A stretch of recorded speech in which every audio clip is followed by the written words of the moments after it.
Hello everyone, Malakar অফিসিয়ালে তোমাদের সকলকে অনেক অনেক স্বাগত। তো বন্ধুরা, আজকে একটা রেসিপি নিয়ে চলে এসেছি। তো হালকা করে দেখাবো, বেশি বড় করব না ভিডিওটা, তো সবাই স্কিপ করো না। তো আমি দেখো চিকেন রান্না করব। তো পেঁয়াজ, আদা, টমেটো, শুকনো লঙ্কা, কাঁচা লঙ্কা, তেজপাতা, রসুন সব কিছু কেটে নিয়েছি। এবার এইগুলোকে আমি মিক্সিতে গ্রাইন্ড করে নেব। তো আর দেখো একটু কাশ্মীরি লঙ্কার গুঁড়ো আর জিরের গুঁড়ো নিয়েছি। আর চিকেন রান্না করতে কোনো গোটা জিরে দেবো না, মানে মিক্সিতে গোটা জিরে ফোড়নে দেবো, কিন্তু এমনি মিক্সিতে দেবো না। মিক্সিতে দেবো আমি হচ্ছে টমেটো, আদা, রসুন আর একটুখানি পেঁয়াজ আর লঙ্কা, আর কাঁচা লঙ্কা, শুকনো লঙ্কা দুটোই একসঙ্গে দেবো, যেহেতু বেশি শুকনো লঙ্কা খাওয়াটা ঠিক হবে না ওই কারণে।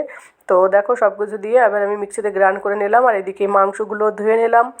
চিকেনটা ছিল 1.5 কিলো মতো। তো মশলা একটু কম দিয়েই রান্না করব। তো হালকা পাতলা মশলা দিয়ে আমি কীভাবে রান্না করব চিকেন, সেটাই তোমাদের সঙ্গে শেয়ার করব। তো সকলের সঙ্গে থাকো আর দেখতে থাকো।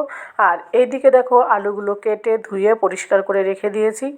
আর এদিকে প্রথমেই আমি পেঁয়াজগুলো ভেজে নিচ্ছি তেলে। ফোড়ন দিয়েছি জিরে আর হচ্ছে তেজপাতা। তারপরে পেঁয়াজ উনুনে দিয়ে তারপরে একটুখানি লবণ দিয়ে পেঁয়াজটাকে ভালো করে ফ্রাই করে নেব। আর হলুদ লবণ দিয়ে নেব, ভালো করে মিশিয়ে নেব। তাহলে আর পেঁয়াজটাকে না একটু ব্রাউন ব্রাউন করে ভেজে নেব, তাহলে বেশ মশলাটা বেশ ভালো হবে আর কি। পেঁয়াজটা একটু ব্রাউন করে ভেজে নিয়ে তারপরে যে মশলাগুলো করে রেখে দিয়েছি সেই মশলাগুলো দেবো।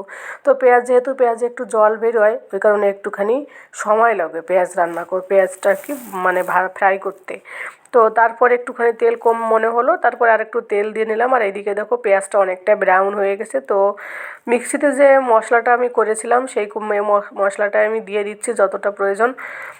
তো দিয়ে ভালো করে মিশিয়ে এবার এইটাকে ভালো করে একটু কষিয়ে নেব, মানে ফ্রাই করে নেব। তো দেখো দেওয়ার সঙ্গে সঙ্গে তেল ছাড়তে শুরু করে দিল। আর এইদিকে দেখো দেবো আর কি কাশ্মীরি লঙ্কার গুঁড়ো। আর যেহেতু মশলাতে কোনো জল দিইনি না, ওই জন্য জলদি জলদি ফ্রাইটা হয়ে যাবে। আর এই মশলা কষানোর সময় জল দিলে মশলা কষাতে আরও বেশি টাইম লাগে, ওই কারণে আমি খুব কম দিই মশলা, মানে কষানোর সময় জলটা দিলেও পরে দিই, প্রথম দিকে আর দিই না। মশলাটা ভালো করে কষানো হোক তারপর। আর মশলাটা যত স্লো করে কষানো হয় তত মাংসটা ভালো হয়। তারপরে মশলা কষানোর পরে দিয়ে দিলাম বন্ধুরা আমি চিকেনটা, দিয়ে ভালো করে মিশিয়ে এবার আমি ঢেকে দেবো। ঢেকে ঢেকে যত স্লো করে রান্না করব তত সুন্দর রান্না হবে। তো দেখো ঢাকনা তুলে দিলাম আর আমার রান্না কমপ্লিট হয়ে গেলো, অনেকটা কষানো হয়ে গেছে। আর দেখো জলটা অনেকটা বেরিয়েছে। আর মাংসতে এমনিতে ঢেকে দিলে অনেক জল বেরিয়ে যায়, আর জল বেরোলে ভালো হয়, কষানোটা হয়ে যায় জলটা বেরোনো হয়। তো আর জল দেওয়া মনে হচ্ছে লাগবে না, এরকম এতটা জল বেরিয়ে গেছে। তো এবার আস্তে আস্তে করে আবার ঢেকে দেবো, তাতে আরও ভালো মাংসটা আরও বেশ সুন্দর হবে আর নরম হবে। তারপরে যে আলুগুলো কেটে রেখেছিলাম সেই আলুগুলো উপর দিয়ে আমি দিয়ে দিচ্ছি, দিয়ে আবার একটু ঢেকে দেবো। তো আলুটা গলতে বেশি সময় লাগবে না, ওই জন্য পরেই দিলাম।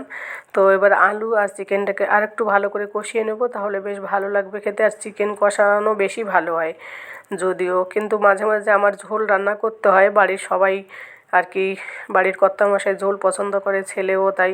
তো এবার একটু ঢেকে দিলাম। তো কিছুক্ষণ গ্যাস স্লো করে রাখবো, তারপরে একটু উঁচু করে দেখবো কী অবস্থা হলো। তো দেখো বন্ধুরা আলুটা দেখে মনে হচ্ছে অনেকটা হয়ে এসছে। তো আলুটা এমনিতে টাইম লাগে না বেশি সময়, ওই জন্য আলুটা আমি পরেই দিয়েছি।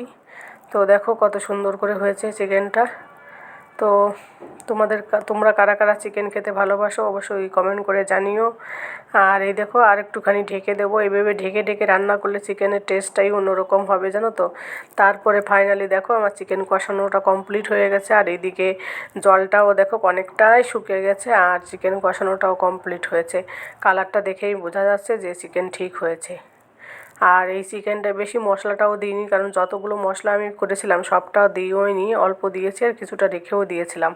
তো দেখতে তো দারুণ কালার এসেছে, আশা করি খেতেও দুর্দান্ত লাগবে। তো তারপরে ভাবলাম একটুখানি জল দিই, বেশি আর জল দেবো না, যদিও এটা আমি চিকেনটা আমি বেশি বিশেষ করে কষানোটা ভালো লাগে, কিন্তু বাড়ির কর্তামশাইয়ের জন্য আমাকে আবার একটু জল দিতে হলো। তো তার জন্য জল দিয়ে এবার একটুখানি ফোটাবো। জলটা যখন ফুটবে একটু মানে শুকিয়ে শুকিয়ে যাবে, তখন আমার চিকেন রান্নাটা কমপ্লিট হয়ে যাবে। তো তোমরা সকলের সঙ্গে থাকো আর দেখতে থাকো। তো ভালো করে মিশিয়ে নিলাম জল দেওয়ার পর, বাকি মশলা তো সব কিছু দেওয়া কমপ্লিট। তো এবার একটুখানি ঢেকে দেবো, ঢেকে দিলে জলটা জলদি ফুটবে।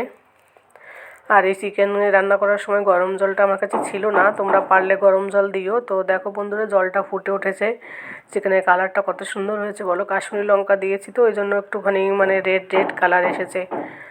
তো রান্না প্রায় কমপ্লিট, আর একটুখানি রেখে তারপরে আমি গ্যাসটা বন্ধ করে দেব।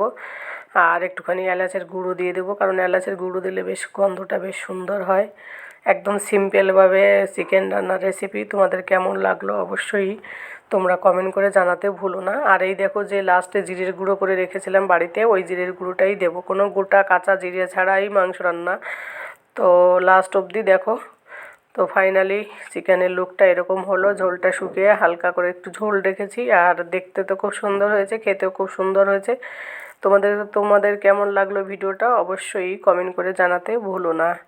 আর যদি আমার ভিডিওটার এই রেসিপিটা তোমাদের ভালো লাগে তাহলে আমার চ্যানেলটিকে সাবস্ক্রাইব করে দিয়ে আমার পাশে থেকো, আর পাশে থাকা বেল আইকনটি প্রেস করে দিও। তাহলে আমি যে ভিডিওগুলো দেবো সেগুলো তোমাদের কাছে সবার আগে পৌঁছে যাবে। তো আজ এই পর্যন্তই, পরবর্তী ভিডিওতে দেখা হবে। টাটা।